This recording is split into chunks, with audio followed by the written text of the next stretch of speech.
I'm Ben Waugh, and this is the Great British Chef's signature series. My grandmother used to make a lot of chicken soup when I was younger, so the base of the broth is actually chicken. It takes me back to my youth, broths and hearty, sort of warm dishes. Traditionally, I'd always use pasta as a vegetarian dish. It's an easy go-to. I've been quite lucky that I've been able to roll pasta throughout my whole career, and it's obviously paid off now because I'm working in a pasta restaurant.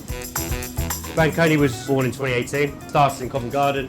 We did very well, so now we're on to our second site. We're in Golden Square. My role is to elevate the food and move the business forward.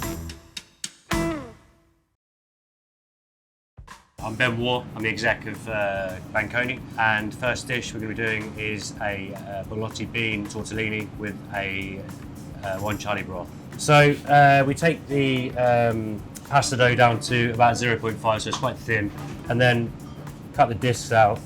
Key is not to make too many at a time because you don't want the pasta drying out, so generally a rule of thumb is sort of 5. It's a good number to play with. And then make sure there's just a light dusting of either flour or semolina on the bench just so they don't stick, and then a really light brushing of whole egg just on half of it, and then the puree. So this is a Borlotti bean, so we cook it down with chicken stock really simply, finish with a bit of rosemary just to bring a bit of freshness to it, and then with the tortellini just fold them in half, close them up into a semicircle. Give it a nice nip, then just tuck over the lip, turn around, close her up. A good portion of pasta, I'd say fresh pasta, about 120 grams is a good sized portion. Obviously dried pasta, that'll probably be a little bit less. You can make sort of 15, 20 of those, and then the broth, so it's the base of a chicken stock, and then we caramelise some shallots, a little bit of guanciale, and we cook that down and we clarify it as well. So it's a really nice, clean, thin stock. So just bring that up to temperature. The tortellini, just going to blanch for a minute and a half in boiling water.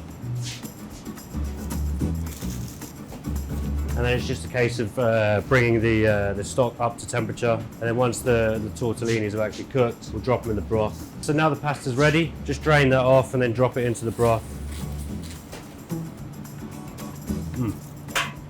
So we've infused it with a bit of thyme to liven it up at the end. You want the earthiness of the beans and the really freshness of the broth. I think it works really well. So then you're just gonna, I've kept a few beans inside as well, just for a bit of texture.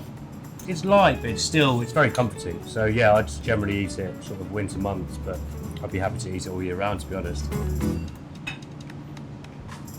So then we're just going to finish that with crispy guanciale that we've cooked really slowly between 2 sheets of oven trays, and then just a little bit of greenery with some chive tips. Our cured meats and stuff we obviously import straight from Italy. We've got a few suppliers that we use, but all our vegetables are obviously British, and eggs, and we use Italian flours, but we use British eggs. This is the Borlotti bean tortellini with guanciale broth.